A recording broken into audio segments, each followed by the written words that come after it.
अस्सलाम वालेकुम नाज़रीन, उम्मीद है आप सब खैरियत से होंगे और जहाँ भी होंगे खुश होंगे। अल्लाह ताला आप पे अपना फजल करे। नहायत अफसोसनाक वाक़या जो आज पेश आया खान साहब, इमरान खान साहब पे जो हमला किया गया, उसके बारे में आपको बताता चलूँ कि खान साहब का इस टाइम सर्जरी हो रही है शौकत खाना हॉस्पिटल में, उनको ऑपरेट किया जा रहा है ऑपरेशन थिएटर में।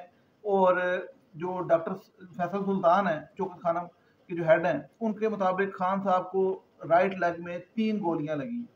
अब ये ज़रूरी मैं साथ साथ बताता चलूँ कि 3 गोलियां लगी हैं खान साहब को, और कुछ लोग कह रहे हैं 4 लगी हैं। अब मुझे बात बताएं कि ये जो एक अभी बंदे की इतला आई है कि एक बंदे की जो है वो शहादत हो गई है वहाँ पे जो लॉन्ग मार्च में प्रोटेस्ट में। उसके अलावा 5 से 6 लोग जख्मी हुए हैं। फैसल जवेद खान को भी गोली लगी, इमरान इस्माइल को भी गोली लगी। तो इतनी गोलियां चली हैं, और वो जो वीडियो फुटेज आई है और जो पकड़ा गया है मौके से मुलजिम, और जो है जिसने रोका उसको हमलावर को, उनके बयानात अगर सुने तो वो कहते हैं जी कि, और वीडियो भी देखें कि 1 से 2 गोली चलाई थी उसने भी, जो कि वो छोटी पिस्टल से, और उसके बाद उसको पकड़ लिया और वो गोली खान साहब को नहीं लगी।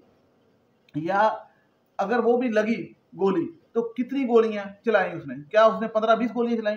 क्योंकि वीडियो में भी आवाज सुनाई दी रही है AK-47 की, और जो PTI रहनुमा है वो सारे कह रहे हैं कि AK-47 से फायरिंग हुई। और AK-47 की गोलियां जो है वो अब ये देखना है कि खान साहब की, चूंकि शौकत खान ऑपरेट हो रहा है, कि गोली कौन सी है, पिस्टल की है AK-47 की, ये क्लियर करेगी पुलिस और शौकत खान की इंतजामिया।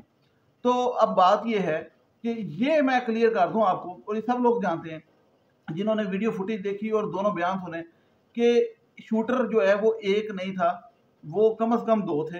ये डिस्ट्रैक्शन थी। डिस्ट्रैक्शन से मुराद के ये जो फायरिंग की इसने, और कहीं और से शार्प शूटर ने या माहिर बंदे ने जो है वो ये हमला किया और खान साहब को निशाना बनाया। और खान साहब कंटेनर पे इतने लोग थे और खान साहब को गोलियां लगी, ठीक है। तो ये इतना इजी नहीं होता कि वो नीचे से ऊपर फायर करना इतना आसान भी नहीं है। और फिर उसने भी 1 फायर 2 फायर किए और उसे पकड़ लिया। और सबसे इंटरेस्टिंग बात ये है, जो इनके बयान आ रहे हैं ये गलत है, इसलिए समझ आती है कि जब उसे पकड़ लिया है और उस टाइम पे वीडियो के अंदर फायरिंग की आवाज़ आ रही थी। तो इस एक मैं बात क्लियर कर दूं कि ये क्लियर समझ आती है हर इंसान को कि ये एक से ज़्यादा बंदों का काम है, और दूसरा बंदा कहाँ है, ठीक है। पहला गिरफ्तार हो गया तो दूसरा शार्प शूटर कहाँ पे है। अब मैं आपको बताता चलूँ कि एक तो जिसको इस शूटर को पकड़ा, जो कि पीछे से PTI के कारकुन ने, उसको डेफिनेटली वो हीरो है। उस हीरो का नाम इब्तिसाम है, और इब्तिसाम जो है वो आज का वो हीरो करार पाया जाता है, क्योंकि वो उसने बड़ी हिम्मत और दिलेरी से उसको जो नीचे वाला था डिस्ट्रैक्शन बेशक कर रहा था, जो फायरिंग ऊपर कर रहा था कंटेनर की तरफ, उसे पकड़ा, उसे रोका। तो इब्तिसाम है जिसने बताया कि ये जो उसके मुताबिक भी ये फायरिंग जो है इसने सिर्फ 1 से 2 गोली चलाई थी और इसने पकड़ लिया। तो इट मीन्स कि वो 1 से 2 गोली, तो मुझे 15-20 गोलियों का हिसाब किधर से आएगा कि वो जो लोग जख्मी हुए, एक की शहादत हुई, खान साहब को 3 गोलियां लगी। ये मैं बार बार कह रहा हूँ।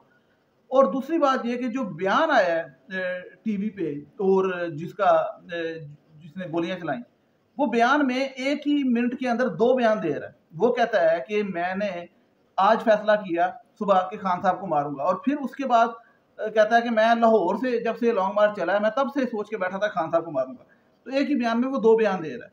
तो वो बड़ी कंट्रडिक्शन है। और उसके बयान में भी फटाफट जब टीवी पे चलवाया गया और उसको जिस तरीके से यूज़ किया गया, उसमें भी काफ़ी शक व शुबहात क्लियरली सामने नज़र आ रही चीज़ें। वो आप लोगों को पता है वो किस तरीके से किस तरफ को चीज़ को मोड़ा जा रहा है।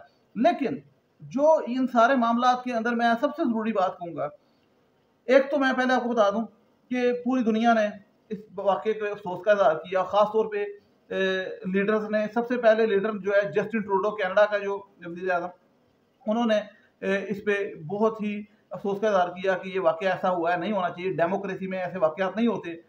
और अब मैं बात करूँगा कि जो आपकी अपना मुल्क है, ठीक है, ये मेरे हिसाब से हमारा दुश्मन कोई और नहीं, हम लोग खुद एक दूसरे के दुश्मन हैं अपने अंदर ही, कि बाहर कोई दुश्मन नहीं है। क्या मकसद ये है कि आप लोग इतने इनसेंसिटिव कैसे हो सकते हैं कि अभी मैं लोगों की ट्वीटें पढ़ रहा हूँ, मैसेजेस पढ़ रहा हूँ फेसबुक पे, ट्विटर पे, इंतहा दर्जे की जो है वो बेहिसी है कि लोग खान साहब की तस्वीर जो है वो खान साहब स्ट्रेचर पे लेटे हुए हैं और उनकी तस्वीर को एक्टिंग कह रहे हैं, एक्टिंग मतलब मजाक उड़ा रहे हैं। और कई लोगों ने बॉलीवुड के क्लिप्स लगाए, बॉलीवुड मूवीज के, उसमें जो है वो इस किस्म के क्लिप्स है जिसमें मजाक उड़ाया गया कि खान साहब ने ये ड्रामा किया। ठीक है, मैं ये समझता हूँ कि यार ऐसे मौक़ों पे इवन मैं अगर नून लीग को सपोर्ट नहीं करता, लेकिन अगर उनके साथ भी ऐसा वाक़या हो तो इंसानियत के नाते ये इंसान को ये देन देता, क्योंकि वही बात है कि ये मैं नहीं समझता कि एक इंसान जो दिल रखता है, थोड़ा सा भी दर्द रखता है, इंसानियत है उसके अंदर, इंसान सबसे पहले वो इस तरह की बेशर्मी करेगा कि इस वाक़े को ड्रामा करार देगा और कहेगा कि इमरान खान साहब ने खुद ड्रामा रचाया है और ये एक्टिंग हो रही है। और कुछ लोग यहाँ तक कह रहे हैं कि फायर ही नहीं लगे, कुछ लोग कह रहे हैं फायर खुद करवा दिए हैं। और ये यकीन करें कि आप लोग मुझे बताएं, जिन्होंने ड्रामा कहना कह दें, लेकिन यार शर्म भी कोई चीज़ होती है। मैं खुद इमरान खान साहब की बहुत सी बातों से डिसएग्री करता हूँ या पॉलिसी से डिसएग्री करूँगा, लेकिन इट डजंट मीन कि बंदा इतना बेशर्म हो जाए कि मैं देख रहा हूँ कि लोग जो हैं वो इस वाक़े पे भी अपनी वो बेहिसी और बेशर्मी से बाज नहीं आ रहे और इतने संगदिल हैं कि जो नून लीग के सपोर्टर हैं या पीपल्स पार्टी के सपोर्टर हैं वो ख़ास तौर पे इस वाक़े को एक तो दूसरा रंग देने की कोशिश कर रहे हैं, दूसरा कई लोग इसको ड्रामेबाजी करार दे रहे हैं। तो ये मैं आपको बता दूं कि किसी के साथ भी ये वाक़या हो सकता है। ठीक है, और आप लोग अगर ये आप लोगों को लगता है ड्रामा है तो मैं फिर भी समझता हूँ, अगर आप लोगों को लगता है फिर भी ये बात करना इस टाइम पे सूटेबल नहीं है। ठीक है, एक्टिंग की बात करना, क्योंकि मुल्क हमारा पहले ही इतने मसलों से दुचार है, इतनी मुश्किलें हैं। और ये यकीन करें कि अगर खान साहब को कुछ हो जाता तो बहुत मुल्क में एक क्योस फैल जाना था और बहुत तबाही होनी थी। ठीक है, अभी ये मैं समझता हूँ बचत हो गई, खान साहब की तो बचत हुई है अल्हम्दुलिल्लाह, लेकिन मुल्क में भी अफरा तफरी। और अब देखिए ये पूरे इस टाइम खबरें आ रही हैं, वीडियोज आ रही हैं कि पूरे मुल्क में एहतजाज शुरू हो गए। ठीक है, लोगों ने एहतजाज करने शुरू कर दी। तो इसका मतलब है कि ये अभी अल्लाह ताला ने महफूज रखा है और फिर भी इतना कुछ हो रहा है। और अब लॉन्ग मार्च पे खान साहब वापस आएंगे तो जाके दोबारा लॉन्ग मार्च को कंटिन्यू करेंगे तो अपना मकसद हासिल करने के लिए। अदरवाइज अगर वो खान साहब नहीं आते तो जिन दुश्मनों ने ये किया है वो अपने मकसद में कामयाब हो गए। खान साहब का लॉन्ग मार्च अगर रुक गया या खान साहब नहीं जाते तो अब ये देखना है कि खान साहब इसको कंटिन्यू करते हैं कि नहीं करते। लेकिन ये कहना कि ये ड्रामेबाजी हो रही है और ये एक्टिंग हो रही है, ये उन लोगों को शर्म करनी चाहिए। और मैं बता रहा हूँ ये बहुत से लोग ये ट्वीटर में दिखाना नहीं चाहता, फेसबुक पे और ट्विटर पे ये कर रहे हैं कि खान साहब बकायदा लिखा हुआ है एक्टिंग कर रहे हैं, खान साहब की जख्मी हालत में तस्वीरें लगा के। तो एक बंदे की जख्मी हालत में तस्वीरें लगा के अगर कहें कि एक्टिंग कर रहे हैं, मुझे याद है कि मुझे ब्रेन ट्यूमर का जब हुआ तो मैंने वीडियो लगाई तो मुझे एक कमेंट आया था, सिर्फ बाकी नहीं, सिर्फ एक कमेंट आया था जो मुझे याद है। तो वो क्या उसने कहा था कि ये ब्रेन ट्यूमर का ड्रामा कर रहा है। तो मैं वही सोचता हूँ कि लोग हमारे माशरे में हर किस्म के पाए जाते हैं। ठीक है, जिनको कोई किसी की एहसास नहीं होता और संगदिल और अपनी नफरत में वो मगन होते हैं, नफरत ये। और लेकिन ये इस टाइम पे इन चीज़ों से बाहर आना चाहिए और इंसान होकर सोचना चाहिए। बाकी ये खान साहब को अल्लाह ताला सेहत दे और खान साहब अगर लॉन्ग मार्च को जारी रखेंगे तो डेफिनेटली, अगर अदरवाइज नहीं तो वो जिन्होंने ये किया है साजिश और ये हरकत की है वो अपने मकसद में कामयाब हो जाएंगे डेफिनेटली। तो खैर आप लोग भी अपनी राय का इज़हार कीजिए कमेंट्स में। बाकी नेक्स्ट वीडियो में बात करेंगे। चैनल को सब्सक्राइब लाजमी कीजिएगा, बेल आइकन प्रेस कीजिएगा ताकि आपको मेरी वीडियो का पता लग सके।